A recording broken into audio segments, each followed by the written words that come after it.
Right then, it's a quick walk around video for an absolutely stunning Lexus IS250. This is the Premier model, top of the range car, 14 plates with 74,000 miles on the clock. Comes with a full service history, and we'll be going through an independent MOT, hopefully later today. Looks absolutely stunning in black with these black alloys, the wind protectors on the windows there.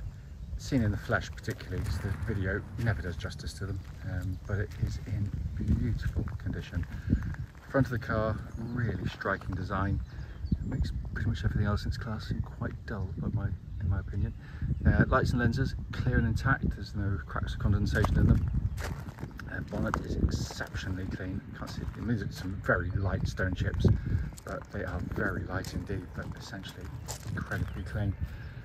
Then to come down the near side, passenger side, absolutely smooth in the panels. What a gorgeous design it is. It's aged brilliantly well.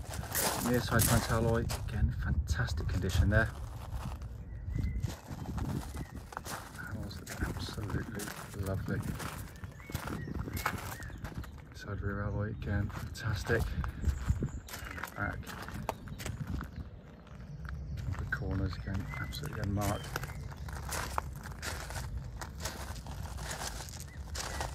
Back to the off side, driver's side, again, absolutely beautifully smooth in the panels. I mean, the car's literally just been swilled off, it's not even been polished, nothing, and yet it's got such a natural luster to the paintwork, so it's clearly been cherished, this one. And main panel work, absolutely fantastic. Likewise, final alloy, and it really is in some exquisite condition. Coming to the boot area, big boots on these cars, and as you'd expect of any Lexus, it's very well finished inside. Coming to the back of the car first, it's gorgeous light leather interior, and the leatherwork is in absolutely beautiful condition.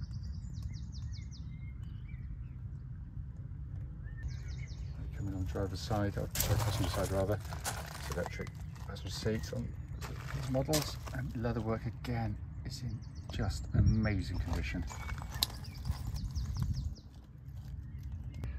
Finally coming on the driver's side, and very clean and tidy. Driver's seat again in excellent condition. This is the only one that's going to have any kind of wear, which obviously when you're sliding in and out over the last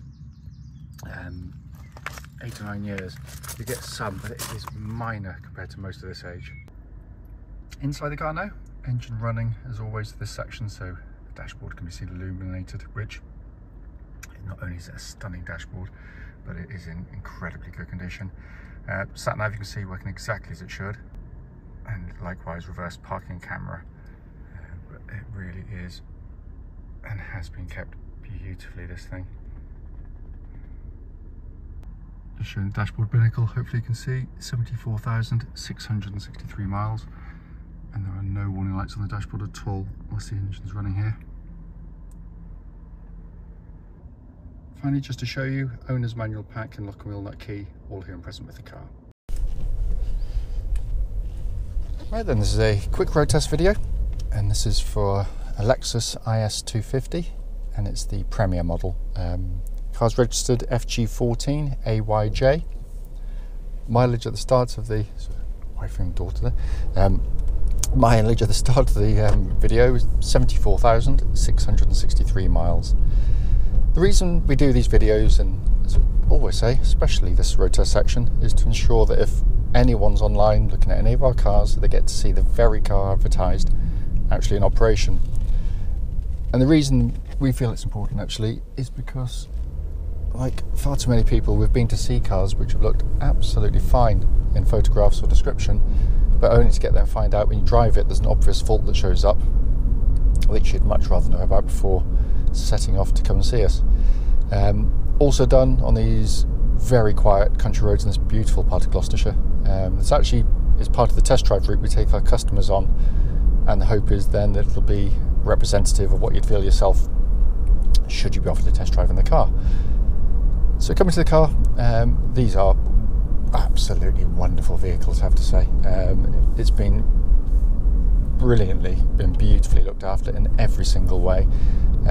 Maintenance wise, it's got a full service history. I think from memory it was 10 10 services, 8 of which were done by the Lexus main dealers, one of which we've just done. So clearly a fastidious owner. More than that, you just, as soon as you drive the car, look at the car, you get that impression that, you know, someone's really loved this vehicle. But as I always do, going through all the major parts of the car, starting with the engine, which starts instantly and settles to a smooth, even idle. There are no warning lights on the dashboard at all relating to the engine or any other part of the car. And temperature gauge is running just over a third, which is exactly where it's meant to be on one of them as well. The engines are absolutely superb. It's potent, it's quick, but it's so refined, so quiet in the way it does it. It's a beautiful piece of engineering, it really is. You do have 3 modes you can drive the car in, by the way. We've got a little button down here, or knob you can twist. So I turn to the left, I go into eco mode, so obviously it'll be driving as economically as possible. Push it down, and I go into normal mode, and that's what the car tends to start in. Twist it to the right, and then you're in sport mode, red hue over the dashboard, and it is noticeably keener to get going. So they probably program the gearbox to change more quickly, all these kinds of things.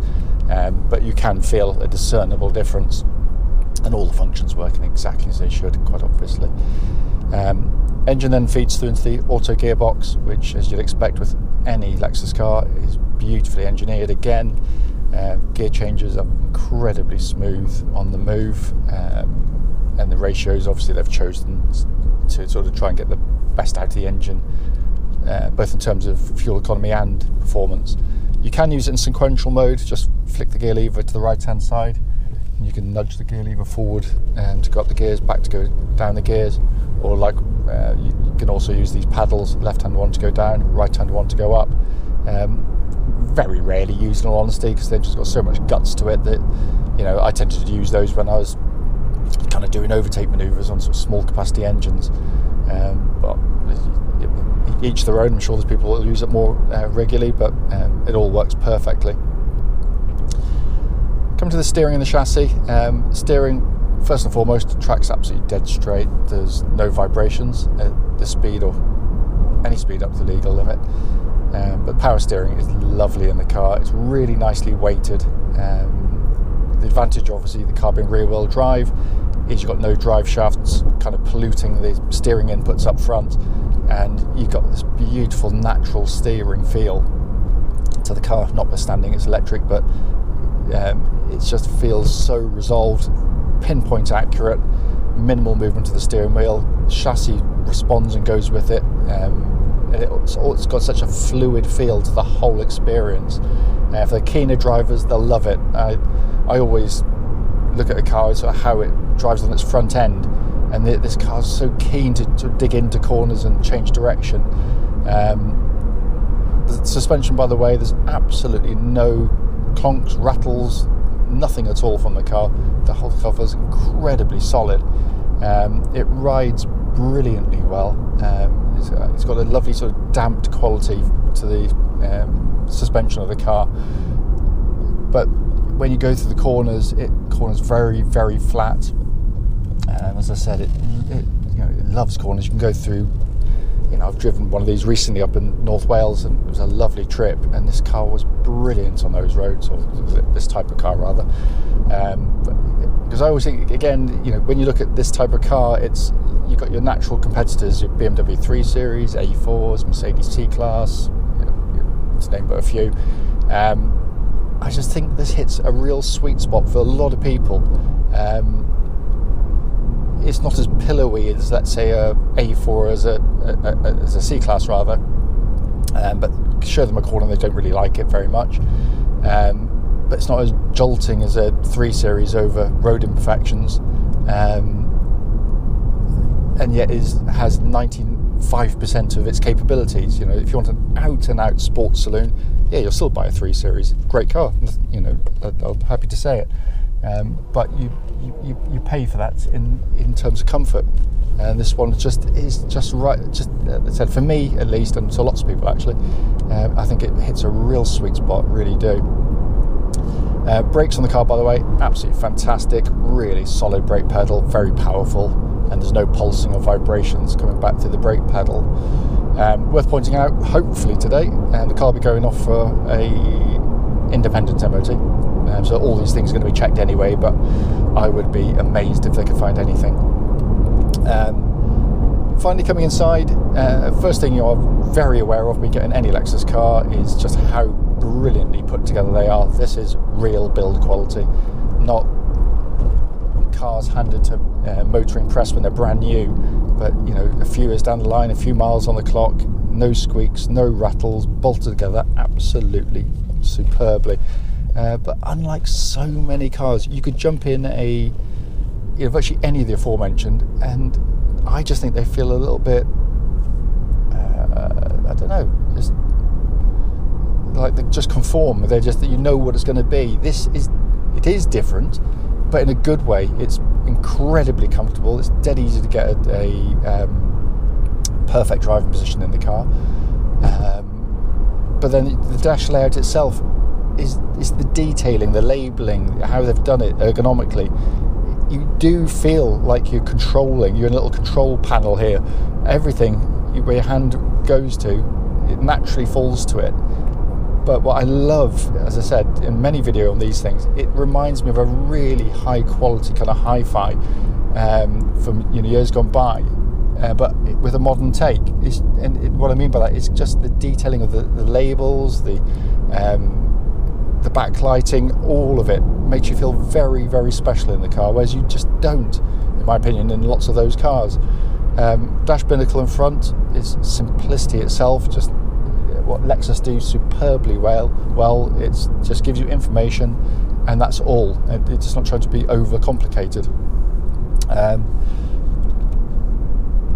By the way, this does have the Mark Levinson stereo, so those who like their music will absolutely love the sound system, because it's so quiet in it. It's not fighting lots of noise anyway, but you can hear the sort of finer detail of music absolutely brilliantly in them as well. Heated and cooled seats working exactly as they should. Likewise, dual zone climate control system, which pumps out absolutely ice cold air. I can't fault it. Cannot fault it in any way, shape or form. It is a wonderful, wonderful car in every single sense.